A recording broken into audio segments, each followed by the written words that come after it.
Class 9th का अपना physics का चैप्टर है मैग्नेटिज्म, और बुक है हमारी कौन सी पब्लिकेशन की?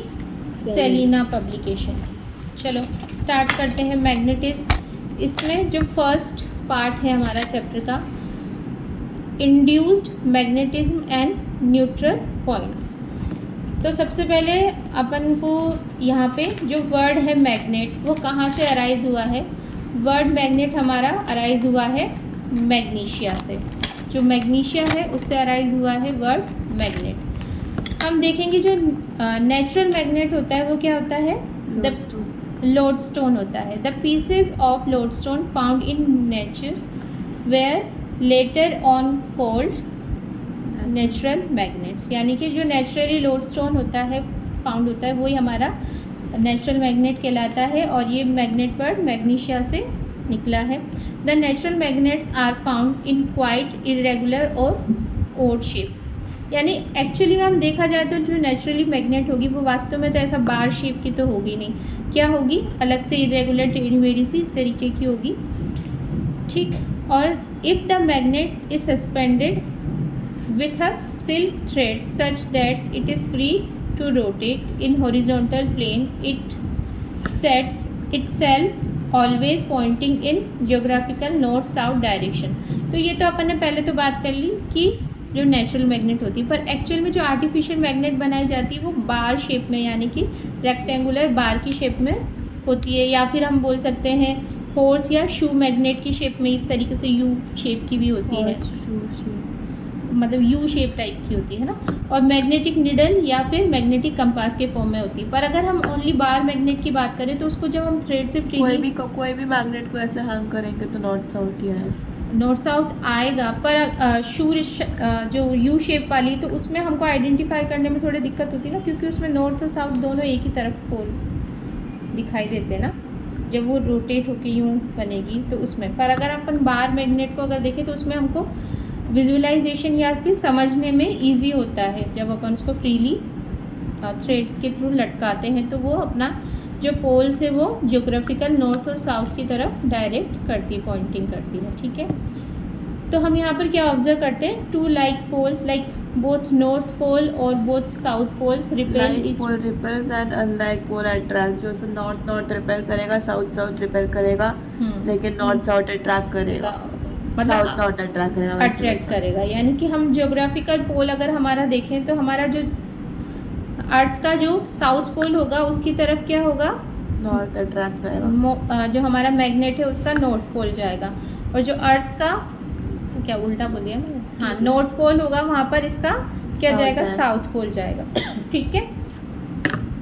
फिर है हमारा topic induce magnetism. Magnetism induce by a bar magnet on magnetic material. यानी कि कोई भी ऐसा मटेरियल है जो ऑलरेडी मैग्नेट नहीं है, पर उसमें किसी भी तरीके से हम क्या करते हैं, उसको उसमें मैग्नेटिक प्रॉपर्टीज़ डेवलप कर दें, तो वो क्या हो जाएगा? हमारा इंड्यूस मैग्नेट बन जाएगा। तो इंड्यूस मैग्नेट बनाने के हमारे पास बहुत तरीके के, या तो उनको रबिंग कर मतलब जो मैग्नेट है उसको, ये वाले एक्सपेरिमेंट में ये बोला है कि एक मैग्नेट के साथ में लोग ने एक आयरन की बात है। जब मैग्नेट के कांटेक्ट में आयरन का बार मैग्नेट है तो आयरन जो नीडल्स है या फिर आयरन का जो चूरा है वो सब उस पर चिपक रहा है। वो बार मैग्नेट, वो बार का जो पीस है, रॉड वाला चीज़ उस पर चिपक रहा है। लेकिन जब वो मैग्नेट को दूर कर दिया जा रहा है वो आयरन बार से, तो आयरन फिर नहीं चिपक रहा है। तो यही तो बात हुई ना, जब मैग्नेट पास में या उसके वो रीजन में है जहाँ पर उसका इफेक्ट है, तब तो हमारी जो स्टील बार है या आयरन बार है वो भी लाइक मैग्नेट की तरह बिहेव कर रही है। यानी कि यहाँ पर ये एक इंड्यूस मैग्नेट की तरह डेवलप हो गया। पर जब यहाँ से इसका जो इफेक्ट है, यानी कि यहाँ से ये एक्चुअल मैग्नेट को हटा दिया जाएगा, तो हमारी जो आयरन बार है या स्टील बार है वो मैग्नेट की तरह बिहेव करना क्या कर देगी? बंद कर देगी, ठीक है।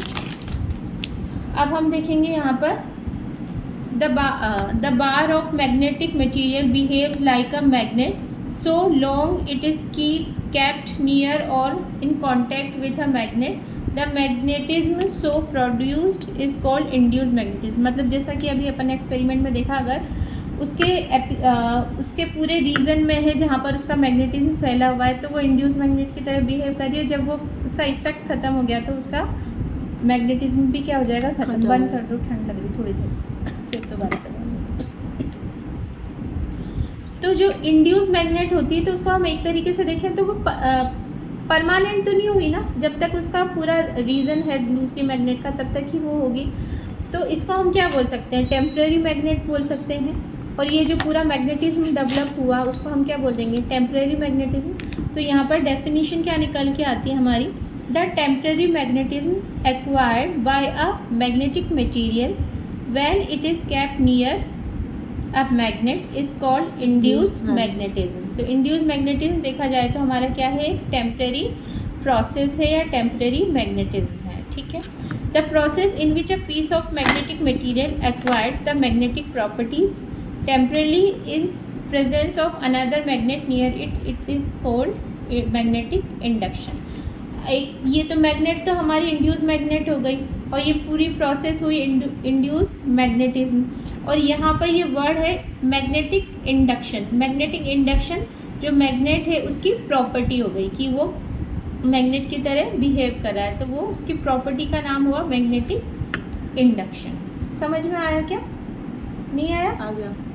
उसके बाद ये वाला बॉक्स ये समझा दूँ कि कर लिया तुमने, समझा देती हूँ ना। If polarity at end A and B, यानी कि हमारी जो मैग्नेट है इसके हमने एंड ए नॉर्थ होता है, एंड बी साउथ होता है, इसका A and B of bar A B is tested with a compass needle, it is found that a polarity develop at the end A क्या हुई, north, opposite to the polarity of magnet near end A. यानी कि जो हमारी magnet रखी हुई है ना, जिसका इफेक्ट उसके ऊपर डेवलप हो रहा है यानी इंड्यूस हो रहा है, तो अगर हमारी मैग्नेट का जो भी पोल है लाइक वो नॉर्थ है, तो वो हमारा आयरन बार है वो साउथ की तरह बिहेव करेगा, और वो साउथ है तो आयरन बार नॉर्थ की तरह बिहेव करेगा। And the polarity at end B is south, तो फिर इसका अपोजिट हो जाएगा। तो हम बोल सकते हैं यहाँ पर अब magnetic pole induce an opposite polarity on the near end a similar polarity on the क्या बोलेंगे, farther end of iron bar, यानी कि दूर वाला अपोजिट दूसरे वाले पर अपोजिट होगा, ठीक है। नहीं समझ में आया? बॉक्स नहीं आया। देखो नॉर्मली आप देखते हो ना, जैसे हम नॉर्मल कोई भी चीज़ है हमारी आयरन की निडल ही हो गई, बार को तो छोड़ो, निडल हो गई, तो जब निडल अट्रैक्ट क्यों कर पा, मैग्नेट निडल को अट्रैक्ट क्यों कर पा रही है, अट्रैक्शन कब होता है, जब अपोजिट एंड होते हैं। और अगर निडल को अट्रैक्ट कर पा रही है तो मतलब कि ये साउथ पोल है अगर हमारा मैग्नेट का, तो निडल का ये क्या होना चाहिए, नॉर्थ होना चाहिए, तभी अट्रैक्शन होगा। अगर मान लो कि इसमें जो डेवलप हुआ उसकी वजह से जो मैग्नेटिज्म डेवलप हुआ, अगर वो साउथ ही होता तो फिर तो रिपल्शन हो जाता ना। तो डेवलपमेंट भी उसी तरीके से होता है, अगर वो इंड्यूस हो रहा है यानी डेवलप हो रहा है, नया वाला जो मैग्नेट डेवलप हो रहा है इफेक्ट से, तो वो उसका अपोजिट ही होगा, तभी तो अट्रैक्शन फील करेगा ना। अगर अट्रैक्ट होने का मतलब ही होता है अपोजिट चार्ज, या अपन चार्ज के सेंस में बोल दो, पोलैरिटी जब अपन पढ़ते हैं केमिस्ट्री में भी पढ़ते हैं पोलैरिटी वाला डाइपोल वाला कॉन्सेप्ट, तो अपोजिट जो चार्ज होते हैं, प्लस वाला चार्ज माइनस वाले चार्ज को अट्रैक्ट करता है। जैसे एटम में पढ़ते हैं ना, न्यूक्लियस होता है सेंटर में, उसके चारों तरफ इलेक्ट्रॉन घूमता रहता है, बोलते हैं ना कि न्यूक्लियस इलेक्ट्रॉन को अट्रैक्ट करता है अपनी तरफ, तो अपोजिट चार्ज हुए ना। तो मैग्नेट में भी अपोजिट पोल्स होते हैं, तो अपोजिट पोल हुआ तभी, चाहे वो एक्चुअल में मैग्नेट है, चाहे या आयरन की निडल हो या आयरन की बार हो, तो वो अपोजिट चार्ज फील कर रहा है, तभी वो क्या कर रहा है, अट्रैक्शन फील कर रहा है। तो यहाँ पर जो नया डेवलप होगा वो भी अपोजिट होगा तो ही वो होगा, अदरवाइज सेम होने से तो रिपेल कर जाएंगे ना, वो तो दूर भागेंगे, समझे? ये हुई बात। अब इसी में हमारा सब पॉइंट गिवन है, इंडक्शन प्रीसीड्स अट्रैक्शन, और है इंड्यूस्ड मैग्नेटिज्म इज टेम्पररी। तो इंडक्शन प्रीसीड्स अट्रैक्शन, ये वाला देख लेते हैं हम point. Now we can explain how an ordinary pieces of iron is attached towards a magnet. When a piece of iron is brought near one end of magnet, the nearer end of the pieces acquire an opposite polarity by magnetic induction। जैसा मैंने बताया ना, opposite polar होगा तभी वो attract करेगा। Since unlike poles attract each other, therefore the iron piece is attracted towards the end of the magnet। Unlike pole ही attract करते हैं तभी वो टूवर्ड द मैग्नेट अट्रैक्ट होंगे ना आयरन की pieces. Thus the pieces of iron first becomes a magnet by induction and then it is attached. In the other word, induce precedes attraction. जैसे कि यहाँ पे इमेज में भी गिवन है ना, हमारी आयरन की तो क्या बोलेंगे, मैग्नेट की बार तो इतनी सी है, उसमें हमने एक जो छोटी सी ऑल पिन बोलते हैं या निडल बोलते हैं वो चिपका दी अपन ने, मतलब चिपका क्या दी, उससे अट्रैक्ट होके चिपक गई। फिर उसके बाद में जो दूसरी निडल लगाएंगे तो वो पहली वाली जो है हमारी निडल उसके नीचे की तरफ वो चिपक रही है, फिर उसके बाद वो नेक्स्ट ऐसे आगे से आगे क्या करता जाएगा, चलती जाएगी। तो यहाँ पर देखोगे ना, ये जो निडल्स दे रखी है तो ये भी इसके बाद वाली निडल के लिए मैग्नेट की तरह बिहेव कर रही है ना। ये वाला सीन इसमें दिया है कि वो प्रिसाइड अट्रैक्शन आगे से आगे वो समअप होता चला जाएगा। तो ये इंडक्शन प्रिसीड अट्रैक्शन ही वाला पॉइंट हो गया हमारा। चलो ये हो गया। अब इंड्यूस मैग्नेटिज्म इज टेम्पररी। अपन ने अभी भी देखा था कि जो इंड्यूस मैग्नेटिज्म है वो क्या होगा, टेम्पररी एक्शन होगा, जैसे कि मैंने अभी शुरुआत में समझाया था। जब तक कि वो बार मैग्नेट या कोई भी मैग्नेट उसके रेफरेंस में है तब तक वो मैग्नेट की तरह बिहेव करेगा। जब यहाँ से ये जो फर्स्ट वाली निडल अगर हमने हटा दी तो बाद नीचे वाली भी क्या हो जाएगी, हट जाएगी। तो ये दिया है, if one pole of bar magnet is brought near small iron nail, they form a chain of nails as shown in this figure. The reason is that the bar magnet by induction magnetism and iron nail which gets attracted to magnet and cling to it. वो magnet की तरह behave कर रहा है और उससे आगे लटकती जा रही है। This magnetized nail magnetizes the other nail near its magnetic induction and attracts it. Magnetic induction की वजह से ही वो क्या करती जा रही है, एक दूसरे को अट्रैक्ट करती जा रही है। This process continue till force of attraction of magnet on first nail is sufficient to balance the total weight of all nail in the chain below it. First nail में इतना सफिशिएंट अट्रैक्शन है कि वो नीचे वाली को क्या कर रही, होल्ड करके रख रही है ना। और अपन पर ऐसा नहीं कि ये कंटिन्यू चलती जाएगी चेन, ये हाँ कुछ लिमिट है इसकी, जैसे 4, 5, 6 जहाँ तक मैग्नेटिक उसका जो इंडक्शन है वो फ्लो करेगा तब तक ही चलेगी। ऐसा नहीं कि हम पूरा ऐसे पूरी लाइन ही लगाते, ठीक है।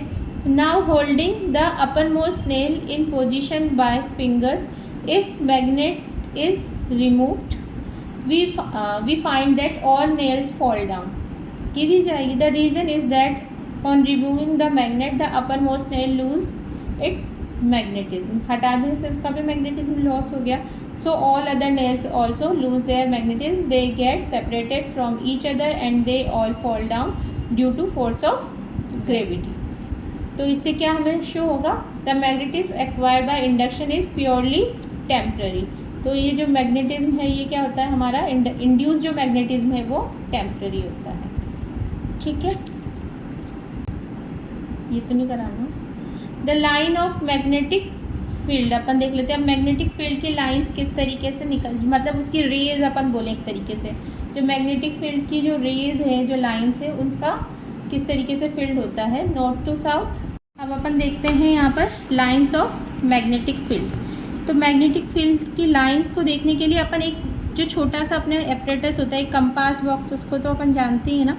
तो मेरे पास कंपास, हाँ, तो उसमें अपन क्या देखते हैं, जब कंपास को अपन देखते हैं यानी फ्री उसको स्पेस में रखते हैं यानी फ्री रखते हैं, तो उसमें जो निडल है वो किस तरीके से पॉइंट करती है, जियोग्राफिकल नॉर्थ साउथ डायरेक्शन में पॉइंट करती है। Is called the magnetic field of the magnet, यानी कि हमारी जो अर्थ का मैग्नेटिक फील्ड है उसको पॉइंट आउट करती है हमारा कंपास। तो वही चीज़ क्या है, if a magnetic compass is placed on a table it is found that its needle rest in geographical north south pole या नॉर्थ साइड डायरेक्शन। कंपास होता है मैग्नेट के आजू बाजू काम नहीं करता है, मैग्नेट के पास जब लेके आता है कंपास को तो ये नीडल इधर उधर घूमने लग जाता है। हाँ, क्योंकि नॉर्थ साउथ डायरेक्शन में वर्क नहीं करता। हाँ, क्योंकि उसका फील्ड वो दूसरा वाला जो वो पास वाला ज़्यादा उसका पावरफुल हुआ ना, क्योंकि वो पास में अपन ने रख दिया दूसरा वाला। तो but when it is place near a magnet the needle swings and then rest in some other direction, क्योंकि दूसरा फील्ड लग गया ना उस पर मैग्नेट का, जियोग्राफिकल मैग्नेट का नहीं लग रहा। As the compass is place in at different position around the magnet the direction in which the needle rests change such that its one end always points towards the near pole the magnet, ठीक है, जो मतलब कि nearer पोल होगा magnet के आसपास near पर, वहीं पर जाकर अटकेगी। This behaviour of needle is due to the influence of magnet near it, जो भी पास में रखी उसका पावर लग गया उस पर। The reason in which the compass gets influenced is called magnetic field of the magnet, ठीक है, इसमें कोई इफ एंड बट वाली चीज़ ही नहीं है। तो इसका कंक्लूजन अपन ने जो इतना सब कुछ बोला, कंक्लूड करके अगर अपन बोलना चाहें तो क्या है, बोलो, तुम बोलो बाबू। The space around a magnet in which the needle of a compass rests in a direction other than the geographic north-south direction is called magnetic field of magnet, ठीक है। अब अपन देखेंगे, it is found that as the distance of a point from magnet increases, the effect of its magnetic field decreases। यानी कि अपन magnet को अगर और ज़्यादा पास में रखेंगे तो मैग्नेटिक फील्ड मैग्नेट इंक्रीजेज, तो इसका जो मैग्नेटिक फील्ड है उसका जो पूरा प्रॉपर फील्ड है वो क्या हो जाएगा, यहाँ पर डिक्रीज हो जाएगा। और magnetic field is a vector quantity, vector तो होगा ही ना, क्योंकि डायरेक्शन को बता रहा है ना, डायरेक्शन बता रहा है। तो the magnitude of magnetic field at a point is measured by force experienced by magnetic pole of unit strength placed at that point, while the direction of magnetic field is the direction in which the north pole of the needle of magnetic compass rests when it's pass at that point। मतलब कि कहने का सिर्फ मतलब ये है कि जो उस कंपास जो है हमारा, उससे जो पास करिए, जो मैग्नेटिक रेज पास करिए, उसके इन्फ्लुएंस में उसकी डायरेक्शन क्या हो जाएगी, चेंज हो जाएगी। क्योंकि अपन ने देखो कोई बार मैग्नेट या कोई भी मैग्नेट उसके आसपास रखा तो अपन जो जनरली हम ऑब्जर्व करते हैं नॉर्थ से साउथ की तरफ इसकी रेज, मतलब ये जो मैग्नेटिक फील्ड के लिए ये भी तो देखा हुआ ना कि जो आयरन का जो फीलिंग्स होता है, जो आयरन का चूरा होता है, एक मैग्नेट के आजू बाजू आयरन का चूरा डालो या फिर कोई मैग्नेट को आयरन का फीलिंग्स के बीच में रखो तो वो एक शेप फॉर्म कर लेते, तो वही मैग्नेटिक फील्ड होता है। वही फील्ड उसमें, तो वही बोल रही हूँ ना, वहाँ जो इसकी लाइंस है मैग्नेटिक फील्ड की लाइंस उसी तरीके से वो बनेगी ना शेप। तो if we place a magnet below a sheet of stiff paper, एक पेपर के नीचे अपन ने रख दिया, and spread some iron filing uniformly over glass plate, then on tapping the glass plate gently the iron filing arrange themselves along the curve line as shown in this figure। The reason is that due to the magnet each piece of iron filling gets magnetized by magnetic induction, जो अपन ने देखा था ना, induction देखा था अभी previous class में, and experience of force due to magnet, therefore the arrange themselves along the curve line, these curve lines are called magnetic field line। और ये कर्व लाइन आगे तो अपन पढ़ेंगे, पर मैं बता दूँ नॉर्थ से साउथ की तरफ मूव करती है, इस तरीके से नॉर्थ से निकलती है, साउथ में एंटर करती है, फिर इंटरनली साउथ टू नॉर्थ जाएगी, फिर ऐसे ऐसे ऐसे ऐसे निकलती रहेगी, ठीक है। When a compass needle is placed eight any point in a magnetic field it's needle rest along the magnetic field line and across an arrow is marked on the magnetic field line from south pole of the needle to its north। तो इसको conclude कर लेते हैं, क्या है, a magnetic field line is a continuous curve in magnetic field such that tangent at any point of the curve gives the direction of the magnetic field at that point. तो इस line को मैं समझा देती हूँ तुम्हें, जैसे कि अपनी यहाँ पर ये सारी कर्व लाइन बन रही है ना, तो टेंजेंट का मतलब होता है यहाँ से अपन कोई भी तिरछी लाइन जब ड्रॉ करेंगे ना तो वो बताएगा हमको कि कौन सी डायरेक्शन में मैग्नेटिक फील्ड यहाँ पर लग रहा है। ये दिया है ना, curve line gives the direction of magnetic field at that point, tangent वाला सीन यहाँ पर है। अब है properties of magnetic field line. Magnetic field line की प्रॉपर्टीज भी फट से देख लेते हैं अपन, कुछ नहीं है, simple. Closed and continuous curves outside the magnet, they are directed from the north pole towards the south pole of the magnet. The tangent at any point on the field line gives the direction of magnetic field at that point. Then they never intersect one another. If two field lines intersect, there would be two directions of the magnetic field at that point, which is not possible। जैसे कि line P Q और अपना P R, ये दो तरीके की lines अपन को given है। Intersecting each other at point P, it would mean that if a compass needle is placed at point P, यानी यहाँ पर कंपास निडल रखा हुआ है, north pole of its needle will point in two direction, यानी कि PQ और PR simultaneously. तो ऐसा तो हो ही नहीं सकता कि कंपास का जो नॉर्थ डायरेक्शन है वो दोनों दो अलग अलग डायरेक्शन में जाएगा, तो क्रॉस नहीं करती है। जैसे अपन ने देखा ना, देखो यहाँ इमेज में भी गिवन है, इस तरीके से कर्व में जा रही है, पर कोई भी लाइन एक दूसरे को काट नहीं रही है, क्रॉस नहीं कर रही है, ऐसा नहीं होता है, ठीक है। फिर 5th पॉइंट है, They are crowded near the poles of a magnet where the magnetic field is strong and far away near the middle of the magnet and far from the magnet where the magnetic field is weak. यानी कि जब poles के पास magnetic field strong होता है, जबकि जब centre में में इतना स्ट्रांग नहीं जितना पोल्स में पोल्स पे स्ट्रॉन्ग होता है। Parallel and equidistant field lines represent a uniform magnetic field. The Earth's magnetic field is a limited space is uniform. They behave like a stretched elastic rubber strings. हाँ, यानी rubber string को अपन stretch करके तरीके से देखें तो उस तरीके की इसमें अपन को इसकी लाइंस ऑब्जर्व होती है। तो ये अपन ने देख लिया। अब अपन नेक्स्ट जो टॉपिक है मैग्नेटिक फील्ड ऑफ अर्थ, ये नेक्स्ट क्लास में अपन डिस्कस कर लेंगे।